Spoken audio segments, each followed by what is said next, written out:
Who are the worst people in history? The easy answer is Nazis, so let's stick with that one. Now, before I begin, let me get one thing out of the way.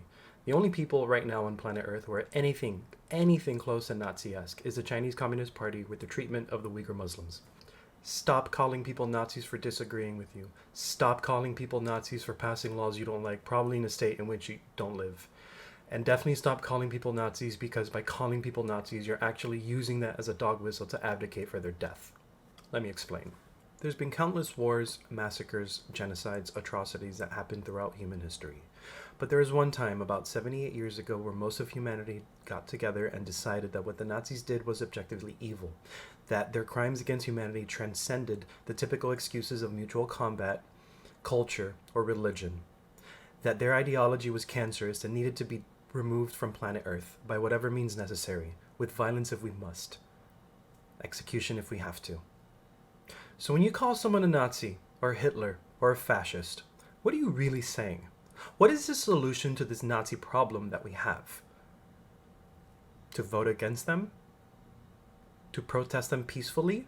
No. What you're saying by calling someone a Nazi is that someone should go and become violent or physical against them. Isn't that where the punch the Nazi meme came from? You simply cannot be peaceful with Nazis. So let's make the connection here. Right-wing, far-right, homophobe, transphobe, fascist, what you're actually saying is Nazi. Oh, looky here. A professor from Wayne University was placed on leave for saying this yesterday. Quote, "So here's what I think about free speech on campus. Although I do not advocate violating federal and state criminal codes, I think it's far more admirable to kill a racist, homophobic, or transphobic speaker than it is to shut them down." End quote.